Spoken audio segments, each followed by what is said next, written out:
pasaulį. Šiaip šaknys iš tikrųjų tokios. Ir visos tos teorijos pagrindė turi tą pamatą tokį. Jeigu pasižiūrėti iš krikščioniškos pusės, na tai absoliučiai absurdas, ar ne? Nes iš tikrųjų Dievas mus, kaip ir sakiau, sukūrė idealiom sąlygom.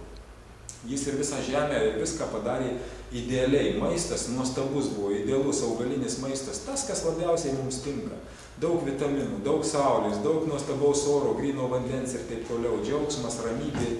Visa kita, tos ekstremalios sąlygos, jeigu mes jas kad ir dirbtinai savo sukursim, tai tik tai priešininkai mūsų viso organizmo. Dėl to vis dėlto mums reikia gerų sąlygų.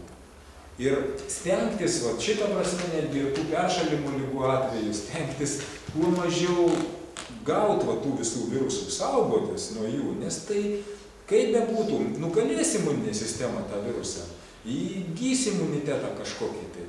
Bet kas iš to? Visa tai yra mūsų sveikatos, mūsų gyvenimo trukmės sąskaita. Kitaip sakant, tai bus paimtas iš to nepapildomo rezervo jėgos gyvybinės tam, kad nugalėti visą tai. Ir be abejo, mes tokiu būdu trumpinam savo gyvenimą. Ir čia jokio grūdinimosi nėra. Yra tam tikrų kitų, aš apie šiek tiek toliau pakalbėsiu, apie grūdinimuose, tikro grūdinimuose, reiškia pratimus, bet jie visiškai netokie ekstremalūs ir jie būtent turi savo, reiškia, prasmę, tam tikrą savo prasmę. Taigi, kaip plinta dažniausiai? Na, pirmiausiai per kontaktą. Ir dėl to, kaip ir vakar kalbėjom, vis dėlto rankas plauti yra geras įprotis. Kur bebuvot, pavyzdžiui, čia pabuvojot, ar ne? Vaikščioti į parduotuvę, čiupinėjot rankenas įvairiausias daiktus, žmonės sveikinotės, ar ne? Ir taip toliau. Ir visą tai pačiupinėję, aišku, jūs parsinešat begalę įvairiausių virusų, mikrobų, vienu žodžiu, ko tik tai norite.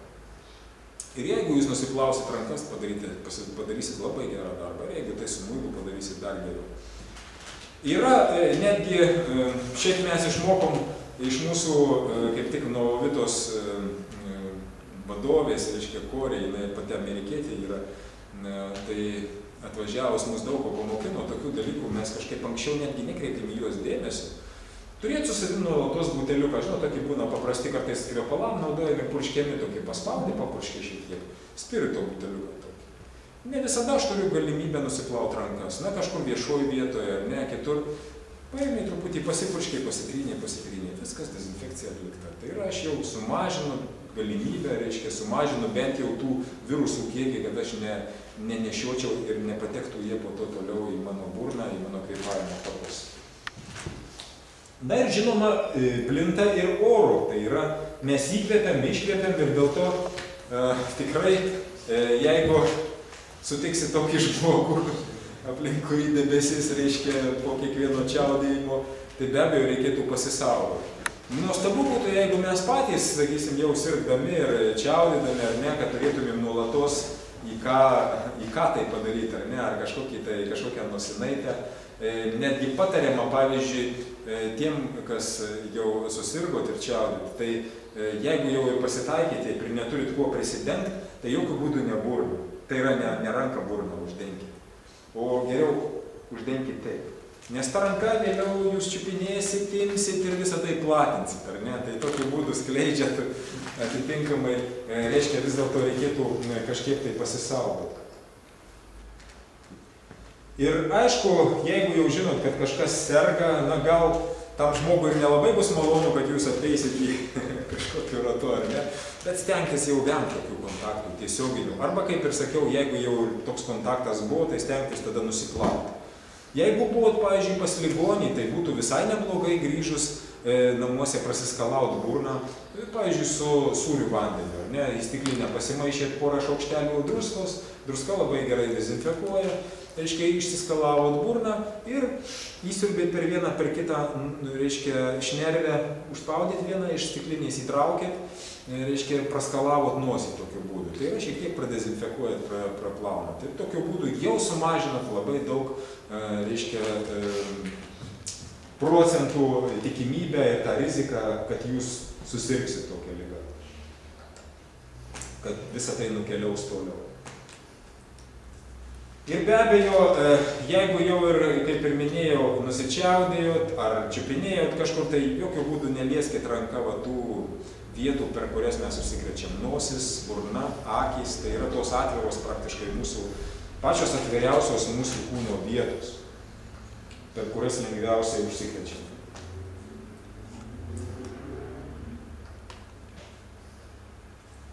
Būtų gerai ir namuose periodiškai, ypatingai jeigu kažkas serga, bet net jeigu ir neserga, tiesiog padezinfekuoti rankenas. Vėlgi turėti kažkokio tai dezinfekavimo skysčio, vaistinėse jo dažniausiai yra, ir tiesiog prašluostyti, ypatingai tas vietas, kur labiausiai liečiasi telefonas, rankenos, na ir panašios vietos.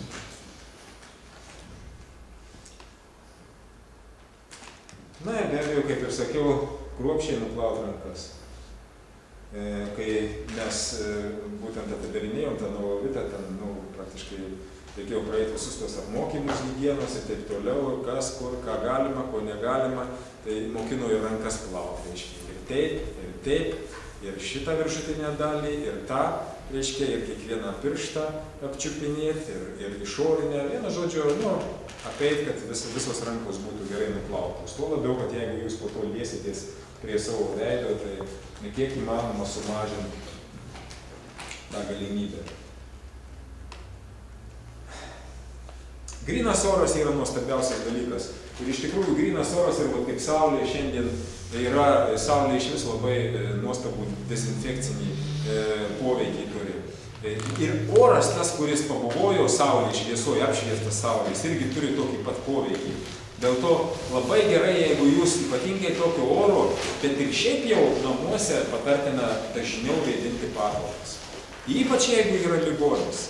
Uždangstyti kaip nors padaryti skersvėjuką, reiškia prapūti visą tai, nes visą tai ir pradezinfekuos, nes ten įsivaizduokit, kiek toj patalpoj tų virusų ir bakterijų. Masiškai tuo metu.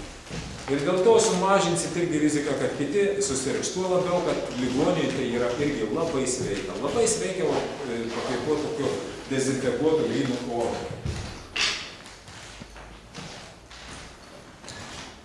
Na ir be abejo, kaip ir vakar šiek tiek jau kalbėjom daugiau, kaip stiprinti savo imuninę sistemą. Tai aišku, daryti iš savo pusės viską, kad jinai stiprėtų. Grynas oras, saulė, vanduo, geras poilsis, laiko atsigult, reiškia pailsėjęs žmogus turi būti.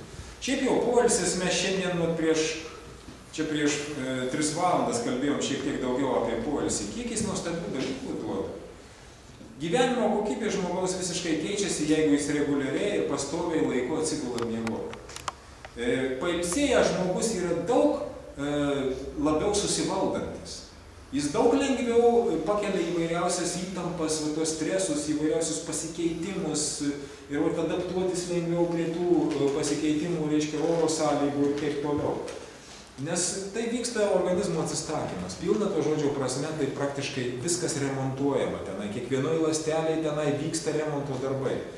Ant kiek visą tai intensyviai, o jeigu dar labai geras miegas ir be migdomųjų, tai yra tas natūralus tikras miegas, tai mūsų smegenys ypatingai, reiškia, visa informacija susidėstų į savo stalčiukus, į savo vietas tenai, kur reikia.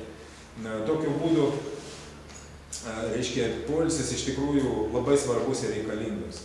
Ir kartais žmonės dėl poilsį iškeičia įvairiausias pramogas, įvairiausius, reiškia, vakarėlius kažkokius, dėl kažkokių tai rungtynių, laidos, ten, sakysim, kokios nors įdomios, prasėdi pusę nakties ir aš pagalvoju, ar verta. Kažkada ir aš pats žiūrėdavau ten krepšinį, iš Amerikos, ten rodys vidurnaktį kažkur tai, viskas, nemiegosiu, čia žiūrėsiu. Šiandien tiek metų praėjo, aš dabar galvoju, aš net neatsimenu iš vis, koks ten rezultatas buvo. Ir kai pagalvoju, o kokia tai mano gyvenime, kokia tai reikšmė, aš pamačiau, nepamačiau. Aš galėjau greitai pasiklausyti, bet, pažiūrėjau, kas iš to. Praėjo 10 metų, aš net neprisimenu iš vis, kas ten buvo, kas su kuo žaidė iš vis. Tai yra tokie beprasmiški dalykai pavagia iš mūsų sveikatą. Tikrai beprasmiški. Ir šiandien, sakysim, televizijos laidos tikrai didžioji dalis jinai orientuota, aišku, į reklamą, kadangi, reklamą parduoda ir jie nori mus prikaustyti ten prie to televizoriaus. Bet jeigu pasižiūrėjus, yra šventam rašte vieta, man patiko, jinai visom prasmėm.